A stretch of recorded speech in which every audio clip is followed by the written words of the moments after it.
यह कहानी पूरी तरह से काल्पनिक है और किसी भी वास्तविक जीवन की घटनाओं, व्यक्तियों या संगठन का प्रतिनिधित्व नहीं करती है। यह कहानी केवल मनोरंजन के उद्देश्य से कल्पना और रचनात्मकता द्वारा निर्मित है। दर्शक कृपया अपने विवेक का प्रयोग करें। Fictional realms presenting the city in the clouds part 2। एक सुबह मैं अपनी आंखें बंद करते हुए एक पार्टनरशिप विभाजन निर्धारित स्थान पर पहुंचा। वहां एक वाहक मेरी परीक्षा करेगा और मेरे अनुमति के बाद मुझे महाराज से मिलने की अनुमति मिलेगी। जब मैं पहुंचा तो मैंने देखा कि सभी लोग उदास और घबराए हुए थे। नगर के सारे वाहक उसी स्थान पर इंतजार कर रहे थे, लेकिन कुछ बातें असामान्य थीं। मौन और घनघोर वातावरण में एक संकट की भावना महसूस हो रही थी। बारी आने पर मुझे महाराज के द्वार पर प्रवेश किया गया। एक वैद्य ने मेरी जांच की और मुझे उनके सामने ले गया। महाराज एक उच्च गद्दी पर बैठे थे, जिन्हें उनके आदान प्रदान वाहक भगवान की अनुग्रह मानते थे। उनके आंखों में गहराई से छिपी एक अजीब सी चमक थी, जो मेरी सोच को चुनौती देने लगी। महाराज ने मुझे ध्यान से देखा और अपने आवाज को ऊंचा करते हुए कहा, तुम यहाँ कैसे आए हो अनजान यात्री? मेरे हृदय में घबराहट थी, लेकिन मैंने अपनी हिम्मत जुटाई और कहा, महाराज, मुझे नगर के रहस्यों के बारे में जानना है। कृपया मुझे अपनी अनुमति दें। महाराज ने मुझे तेजी से देखा और मुस्कान की झलक दिखाई दी, लेकिन उसमें भी कुछ अनुशासन की भावना थी। तुम बहुत ही साहसिक हो यात्री, लेकिन यह नगर एक अद्वितीय स्थान है और हमारे रहस्यों को संरक्षित रखने की मेरी जिम्मेदारी है। तुम्हें क्या यह मान्यता है कि तुम इसे निर्णय कर सकोगे? मैंने गंभीरता से कहा, महाराज, मैं निर्णय कर सकता हूं।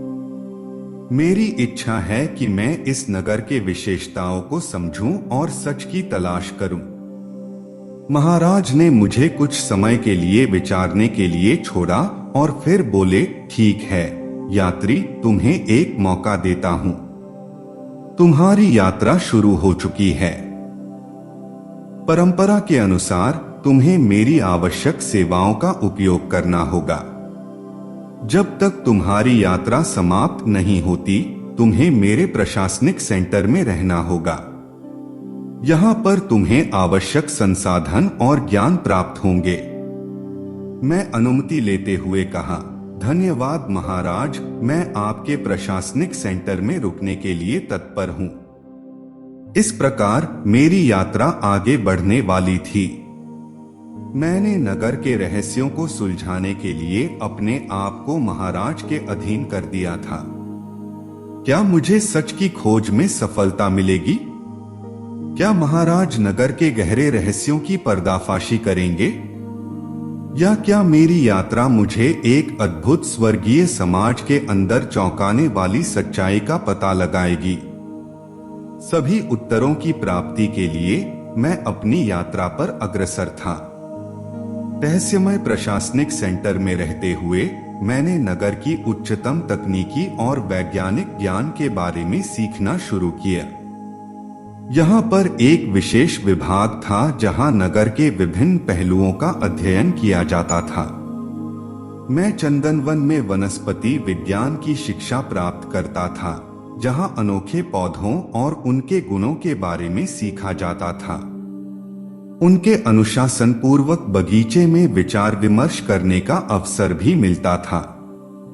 विभाजन की एक दिन को मेरे शिक्षक ने मुझसे कहा, तुम्हारी उत्कृष्टता और उत्साह ने मुझे प्रभावित किया है यात्री।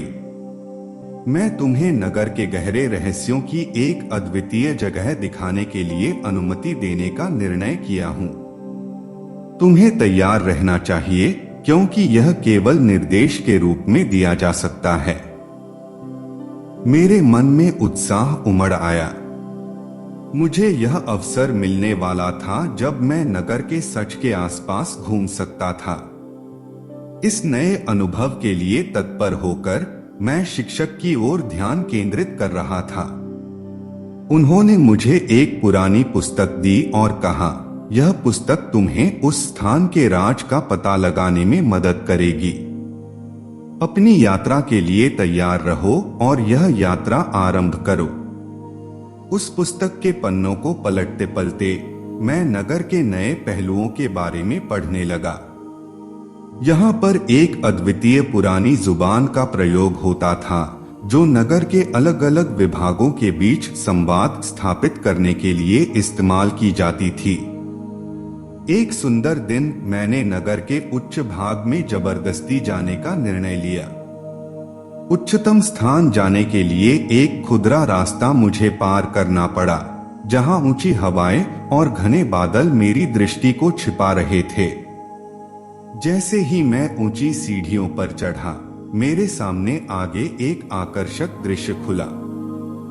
एक बादल की परत के बीच समाप्त होते हुए मैं एक आकर्षक वन के सामरिक नजारे का दीदार कर रहा था। पेड़ पौधों की विविधता और उनकी संगठनता मेरे दिमाग को भर देती थी। मैं नगर के उपरोक्ति अवलोकन के लिए उन्माद हो गया था। मेरे दिल में बहुत सारे सवाल उठ रहे थे। यह वन किस प्रकार से इतनी ऊंचाई पर संचालित हो सकता है? क्या इसे किसी शक्तिशाली तत्व द्वारा संचालित किया जाता है? क्या यह वन नगर के रहस्यों की कुंजी है? जब मैं वन के बीच निकटतम पेड़ तक पहुंचा, तो मेरे सामने एक छोटा द्वार दिखाई दिया। मेरे रुचिकर आग्रह को पूरा करते हुए मैंने धीरे धीरे द्वार को खोला और अंदर चला गया। मेरी आंखों को चमक उठी जब मैंने वन से बाहर आए और उन्मादग्रस्त रूप से ऊंची स्थिति पर बसा नगर का दृश्य देखा। यह नगर आवश्यकताओं को पूरा करने के लिए सुसज्जित था। वायुमंडल के ऊपर स्थित इस नगर को अनोखी बनाने वाली बात यह थी कि यह बादलों के बीच में स्थित था, जैसे वह अपनी आसानी से उपलब्ध होने वाली सुरंग के जरिए बादलों के द्वारा छिपा रहा हो। वनस्पतियों और प्राकृतिक सौंदर्य की इस संगति में मैंने एक अनूठी साम्राज्यिक समाज की सृजनात्मकता को भी देखा। लोग खुशहाल और संतुष्ट लग रहे थे, जैसे एक सपने के राज्य में बसे हुए हों। वे अपने दिनचर्या में सांस्कृतिक गतिविधियों का पालन करते थे, सामूहिक रूप से ध्यान और ध्यान के साथ जीवन जीते थे। मैं एक समुदाय के पास गया और उनसे विचार विमर्श करने का अनुरोध किया। लोगों ने मेरा स्वागत किया और अपनी संघटनाओं के बारे में मुझे बताया। इन व्यक्तियों का अद्वितीय अभिरूप मेरी ध्यानाकर्षण की जड़ बन गया। परंपरागत विचारधारा के आधार पर इस समाज की संरचना में प्रमुख स्वयंसेवी नामक एक व्यक्ति द्वारा सभी निर्णय लिए जाते थे। उनकी संप्रभुता और शक्ति मुझे चिंतित करने लगी। क्या यह सब सचमुच में एक उत्कृष्ट नेतृत्व का परिणाम था या कुछ और चल रहा था? मेरी यात्रा जारी रखते हुए मैं आत्मसमर्पण से इस समाज के गहराइयों में घुस रहा था। मेरे द्वारा उद्घाटित रहस्यमय प्रशासनिक केंद्र में मैंने चौंकाने वाली खोज की। वहां उपलब्ध दस्तावेजों और संग्रहालयों में मैंने अद्भुत ज्ञान के संकेत खोजे। एक दिन मेरी खोज मुझे उस नेता के बारे में अहम जानकारी प्राप्त करने के लिए ले आई।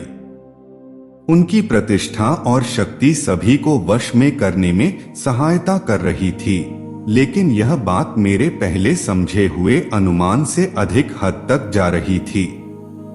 मैंने विश्वास नहीं किया जब मैंने खुद को उनके नियंत्रण से बाहर करने का प्रयास किया। उनकी विरासत और शक्ति इतनी मजबूत थी कि मेरे प्रयास व्यर्थ हो गए, लगभग तोड़ दिए गए। मैं विचार विमर्श के दौरान एक गुप्त विषय के बारे में सुन पाया। इसे पढ़ने के बाद मेरे अंदर एक नया आवेश हुआ।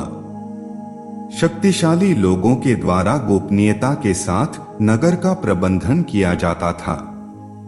इस पृथक्करण का उपयोग नगर की सुरक्षा, सामरिक शक्ति और विकास के लिए हो रहा था। यह नगर मेरे साम्राज्य यात्रा का मध्य बिंदु बन गया। यहाँ पर सामरिक शक्ति और आत्मनिर्भरता के रहस्य संग्रहित थे जो मेरे जीवन की दिशा बदल सकते थे। मैंने इस विचार में व्यस्त होकर अन्य लोगों के साथ बातचीत की और उनसे विभिन्न सूत्र ज्ञान का संकलन किया। आखिरकार मेरी यात्रा समाप्त हो गई और मैं अपने गृह नगर की ओर लौट रहा था, परंतु मेरे अंदर नए ज्ञान की आग जली रही। मैंने एक स्वर्णिम स्थान खोया था जहां शक्ति, सुरक्षा और सामूहिक संगठन के महत्व की अद्भुत ज्ञान मिला था। आज जब मैं अपने छात्रों को पढ़ाने और प्रेरित करने का कार्य संभालता हूं, मेरे पास वह ज्ञान है जो उन्हें संघर्षों से निपटने और सामरिकता का सामर्थ्य बनाने में सहायता करता है। मैं जानता हूं कि नगर और उसकी शक्तियों का एक रहस्य अब मेरी जिंदगी में मौजूद है और इसे मैं अपने छात्रों के साथ साझा कर सकता हूं। यह सब प्रसंग मेरी यात्रा का समाप्त भाग था। मैंने अपनी सीमित सांसों के बीच समझा कि मेरी यात्रा ने मेरे मन, आत्मा और सोच को परिवर्तित कर दिया था। यह एक अनुभव था जो मुझे सचमुच अलौकिक और प्रभावशाली लगा। मैंने खुद को प्रतिबद्ध कर दिया था और विश्वास जताया था कि हमारे अंदर असीमित संभावनाएं छिपी होती हैं। अंत में मेरी यात्रा ने मुझे यह सिखाया कि जब हम खुद को खोजते हैं, हम नए ज्ञान और संघर्ष के माध्यम से प्रकाशित होने की क्षमता को खोजते हैं। यह यात्रा मेरे जीवन को एक नया आयाम दिया है और मुझे विश्वास है कि इसका प्रभाव लंबे समय तक बना रहेगा।